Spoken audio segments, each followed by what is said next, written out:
So Sylvia, all these things have happened, and they seem to be happening in a very short span of time. So everything is happening so fast for you.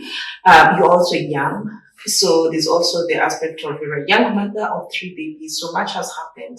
You are just on the verge of taking your own life, and then all these other things are happening to you. And you get to a point where you also feel like you would want to go that road again to try to take your own life because it is too much. What was going through your mind at that time? I think the correct word would be overwhelmed, because no one thinks depression unless you've been depressed. There is the wave of loneliness. There is the wave of not belonging. Then there is that wave of self-blaming, because you're like, oh, I must have done this. What did I do? What did you do? And if everyone speaking at you is still saying the same thing, so they're fueling that thing, There's that feeling of unworthiness, and then you get to a point, I don't care. So the I don't care is the worst.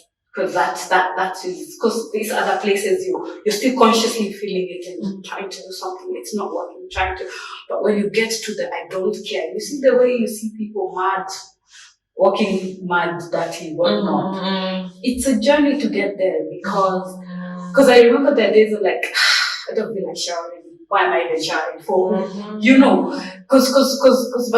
have to, because you're going to work. But at the inside, that's what you're thinking. Like, do I have to do this? You question everything. It's like the basic, like, why am I eating? I don't even need to. You belittle yourself to that level that you feel unworthy for anything.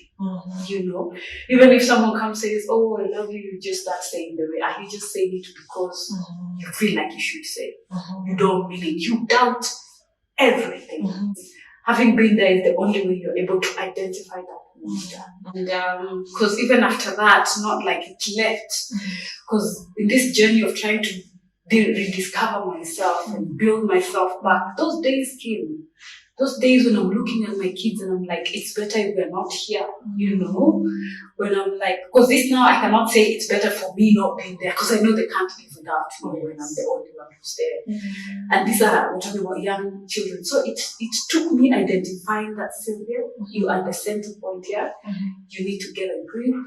You can do this. You've seen worse before, and a lot of, at that point, I would even lie to you. Me and God were a no-go zone, because I stopped believing, because I did not believe the way you can say, oh, I'm all loving, I'm all this, yet you're letting this happen to me. So you let go of so much. I remember I did the alabaster course, and that's how I started reclaiming myself.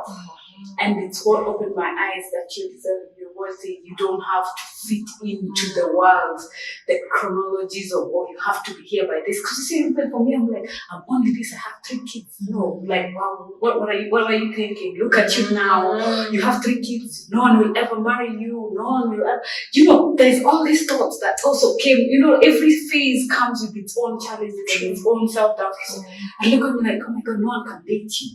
You have special kids, one. You have boys, 2. Africa context says it's easier to marry a woman who has girls than who has boys. And you're like, me, my life is over. Because that's how it felt at that point.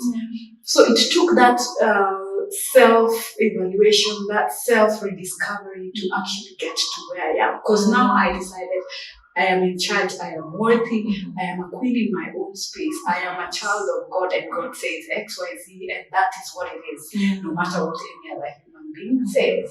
And that was the point at which I got to reclaim the position of being in charge fully. But then now I need to find my purpose. And that has been a journey on its own. Because I remember the other thing that I learned from that was allowing myself to feel. Because I realized there's so much that happened in the past that was affecting my current, but I didn't know subconsciously. Things that happened in the past that played a big role in my life now. But I never saw it coming. I never realized it until now. I unpacked my life from childhood to relationships to whatnot. And when you piece it together and you sit back and look at that life from outside, then you realize what needs to happen.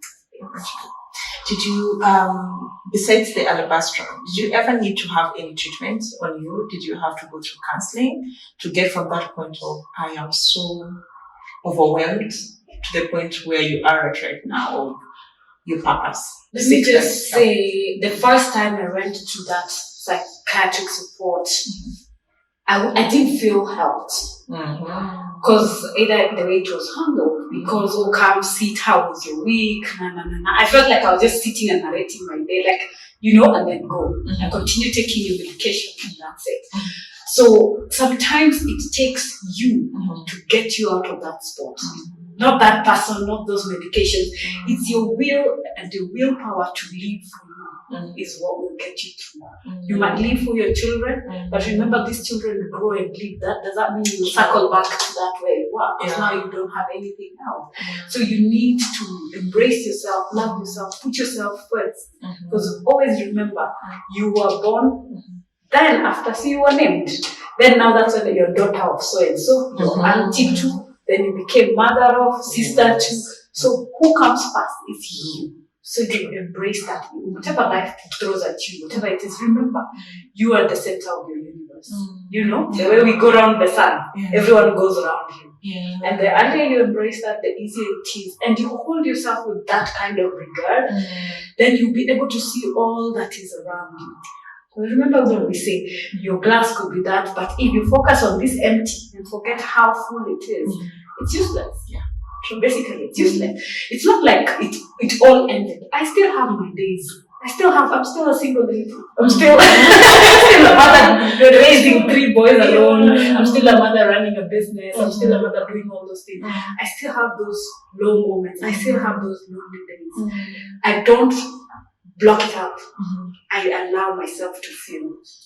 If it's loneliness, I allow myself to dwell in that loneliness. When I remind myself, don't dwell down there for too long.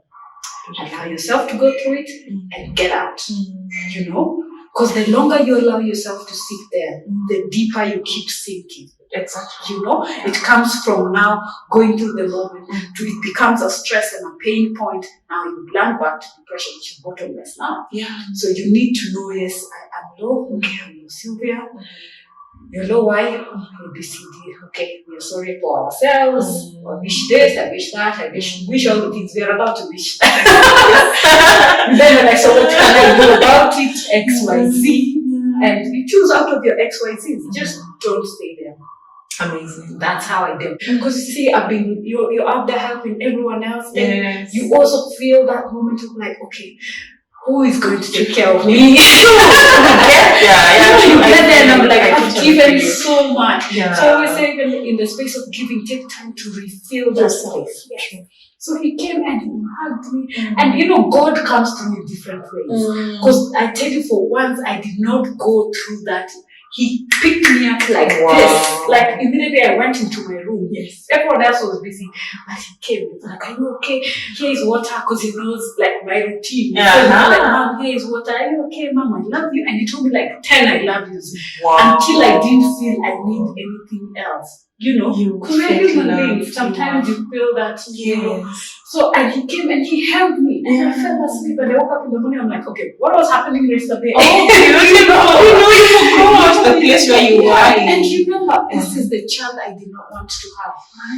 This is that child that I felt was a burden. I felt I was not ready for. But God knew what gift He was giving me. They are such a blessing to your life. Blessing because it's because of them. It's because of their specialness that I had the foundation. It's because of, I call it purpose, that you don't know until God puts it in front of you. Because had I not had these children, had I not walked through the life of raising them as a single mom, there is no way I'd be able to support another parent who's going through this, because I have enough knowledge and power to feel their pain.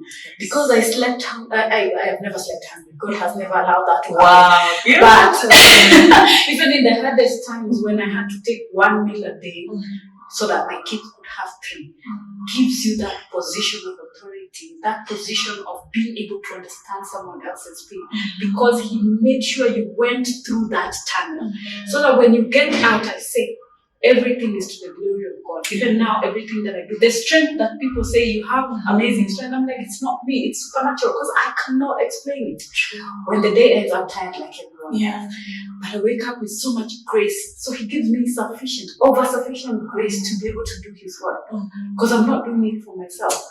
And everything He made me go through was supposed to just be for the glory of His name. Because if I share it like that, it's not for me. It is for maybe someone else. Your story is so powerful, Sylvia. Your story is so powerful. And just thinking about where you have been and everything that you have had to go through and looking at you now and the amazing things that you're doing, Sylvia, you are a strong woman. I must tell you that. Like, I kept on, most of the times you try to put yourself in someone's shoes, then you realize, they are the only ones who understand that shoe. But we can only try to imagine how difficult that time was for you. And seeing that you are able to pick yourself and talk with confidence the way you are doing now, so that you are just amazing. I must tell you that. So what I want, before we finish, I would want you to kindly tell us about Andy Speaks. What is Andy Speaks and what do you do with Andy Speaks? Okay, so Andy Speaks is my baby organization. It's called Andy after my middle son because he's the one who opened my eyes for the purpose as to why I am here. I call it my purpose because God specifically did through His own way send people. Or every book I read, He sent me one message, which I referred to, which was Proverbs 31, 8 and 9, which says, "Speak up for those who cannot speak for themselves, and ensure justice is done to them just." And that is basically what Andy Speaks is. It's called Andy Speaks for Special Needs Person. And what we're involved in is ensuring the rights of people with neurodevelopmental disability, which is one where my child's disability falls in. That is autism, cerebral palsy, Down syndrome, learning challenges. Sometimes when we go through certain experiences and you wonder why you had to go through that, but look at what you've been able to build out of your experience. Now you're able to hold hands of other moms who are in the place where you are, and of course, you're able to be an encouragement for them. So Andy Speaks is like an answer to so many mothers out there. It becomes like their place where they can come and find comfort. So you're doing amazing work out there. And thank you so much for sharing your story. And just before we conclude, now the last thing, I want you to just speak to that mom who is in that place right now. She now has a special needs child and she's just wondering, okay, so how am I supposed to continue living? How am I supposed to be positive with everything that is happening to me right now? What would you tell that mom? To that parent, I know when you get a special needs child, it's not like we all expect to get a perfect baby when we are giving birth. We all hope for that. But God knows, I always say, you're called special parent because that baby chose and God saw that you can do it. He did not just drop it in your laps. And these children, it's not like you can say return to sender. No way.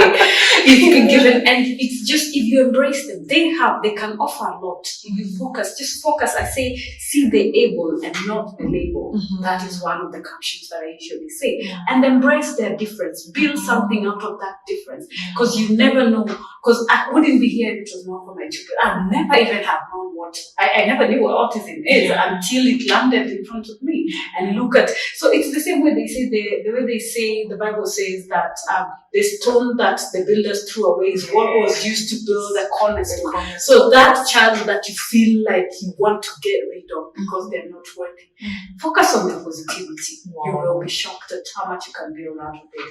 And I know those moments come, those days when I know I pull my hair when we are sick, when you can't understand because they can't talk, and you're like, God, why? Always remember He will answer you.